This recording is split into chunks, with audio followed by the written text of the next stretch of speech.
Social media एक ऐसा platform है जिसमें कि लोगों के साथ अलग अलग तरह से फ्रॉड हो जाता है। आज जो मैं आपको कहानी सुनाने वाली हूँ या कहे कि जो सच्ची घटना बताने वाली हूँ, उसमें भी कुछ ऐसा ही था, जिसमें कुछ लोग कभी अपने आप को सीबीआई वाले बताते थे तो कभी पुलिस वाले बताते थे। और ऐसे ही उन लोगों ने बहुत सी महिलाओं से पैसे ऐंठे और कुछ महिलाओं की उन्होंने आबरू भी लूटी। आज की जो कहानी है आप लोगों को हैरान कर सकती है, आप लोगों को परेशान कर सकती है, साथ ही आपको सतर्क कर सकती है, आपको सावधान भी कर सकती है। नमस्कार, आदाब, सत श्री अकाल। मैं हूं नंदिनी यादव। आज जो मैं आपको कहानी सुनाने वाली हूं, इस कहानी की शुरुआत होती है जयपुर के वैशाली नगर से, जहां पर सीमा नामक की एक महिला के पास सुबह के लगभग 11 बजे एक फ़ोन जाता है और उसे कहा जाता है कि क्या हम रवि से बात कर सकते हैं।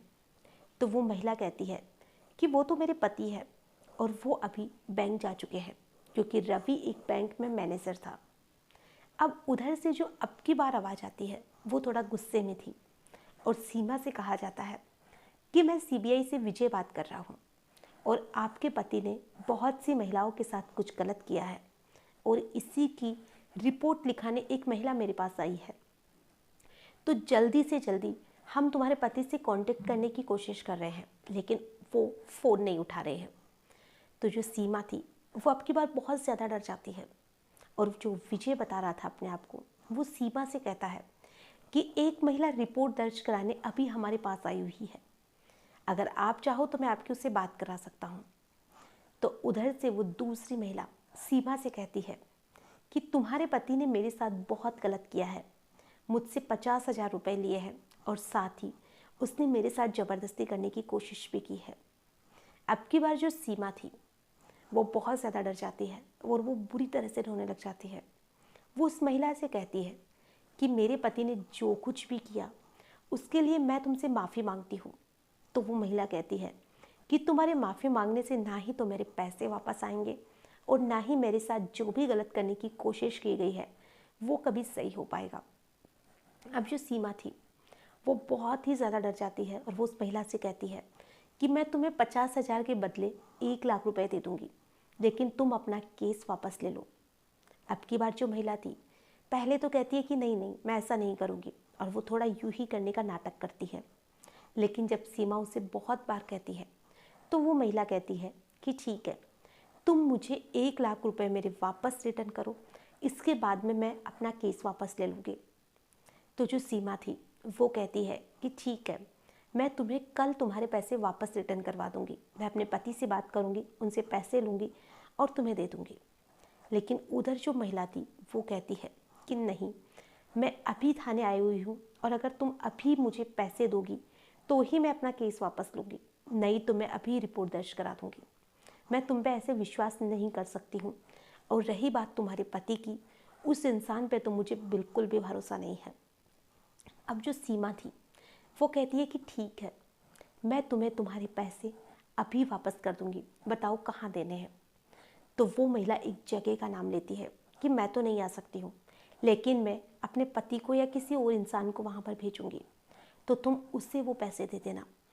अब सीमा जो कि एक अच्छे परिवार से थी, पति भी बैंक में मैनेजर था, तो कुछ पैसे उसके पास घर पे थे, तो कुछ उसने किसी से लिए, लेकिन उसने एक बार भी अपने पति से बात करने की कोशिश नहीं की कि इन सारी चीज़ों में कितनी सच्चाई है, और ना ही उसने इतना इंतज़ार किया कि वो अपने पति का बैंक से आने तक का इंतज़ार करे।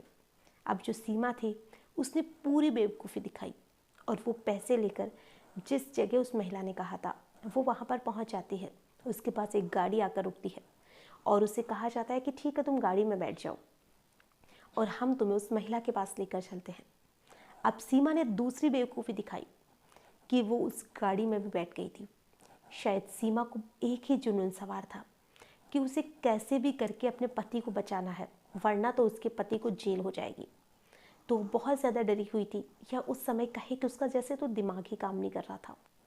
वो उनके साथ उस गाड़ी में भी बैठ जाती है और गाड़ी में ही एक सुनसान जगह पर ले जाके वहाँ पर सीमा के साथ ज़बरदस्ती की जाती है।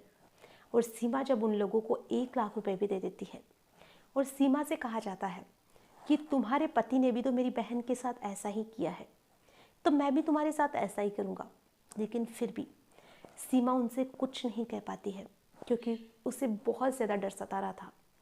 अब सीमा अपने घर आ जाती है, लेकिन घर आने के बाद में जो सीमा थी वो अब बहुत ही ज़्यादा चुपचाप रहने लगी थी। ऐसे ही 2-3 दिन का समय बीत जाता है और एक दिन जब 3-4 दिन बीतते हैं तो जो सीमा का पति रवि था वो उससे कहता है कि मैं 3-4 दिन से तुम्हें देख रहा हूँ, तुम किसी चीज़ को लेकर बहुत ज़्यादा परेशान हो। तुम्हें हुआ क्या है? तुम ना ही बात करती हो ना ही कुछ बोलती हो।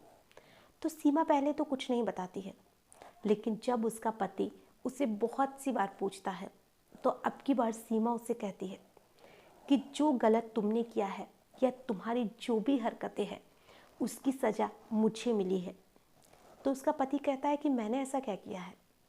तो वो सारी बात अब की बार अपने पति से कहती है और रवि जो था उसका पति वो कहता है कि तुम्हें क्या लगता है ये सारी चीज़ें सच है? मैंने क्या किसी महिला के साथ सच में ऐसा किया है? तो सीमा कहती है कि सच में ही तो किया है। जब भी वो तुम्हारे बारे में हर चीज़ बता रही थी, तुम्हारी कुछ फ़ोटो भी उसने भेजी है जो कि उस महिला के साथ है, तो फिर इन चीज़ों को मैं कहाँ तक सच ना मानूं? तो जो उसका पति था वो कहता है कि तुम्हारे जैसी बेवकूफ़ औरत मैंने कभी नहीं देखी है कि तुमने उन लोगों की बात को तो मान लिया, लेकिन तुम मेरी बात को मानने को तैयार नहीं हो। और साथ ही तुमने उन लोगों को पैसे भी दे दिए, और पैसे तो दिए चुक दिए, उन लोगों ने तुम्हारे साथ ज़बरदस्ती तक की, और फिर भी तुमने 3-4 दिन का समय बीत गया, अभी तक तुमने मुझे भी कुछ नहीं बताया। अब जो सीमा थी वो अपने पति से कहती है कि क्या वाकई में तुमने कुछ गलत नहीं किया? तो उसका पति कहता है कि नहीं, मैंने ऐसा कुछ भी नहीं किया है। और अब वो दोनों पति पत्नी पुलिस के पास जाते हैं और पुलिस में रिपोर्ट दर्ज करवाई जाती है, ये सारी चीज़ें बताई जाती है।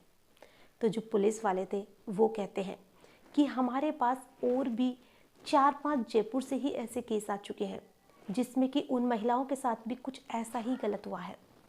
और जयपुर से ही क्या, बहुत सी और भी जगह है जहाँ पर कुछ महिलाओं ने ऐसी ही रिपोर्ट दर्ज कराई है।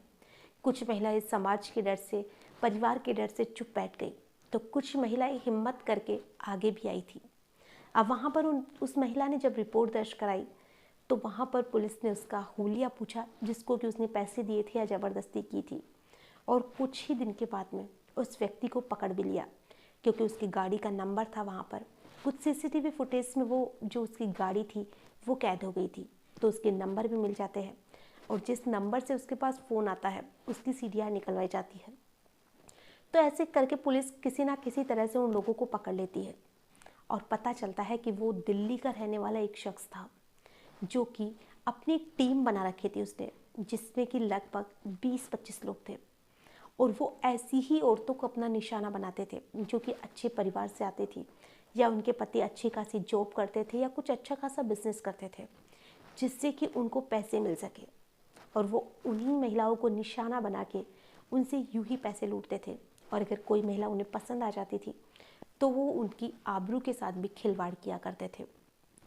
और अब जो सीमा है उसके आधार पर कुछ लोगों को पकड़ लिया गया था। आज की जो कहानी है इसे सुनाने का हमारा उद्देश्य ना ही आप लोगों को परेशान करना है, ना ही आप लोगों का दिल दुखाना है।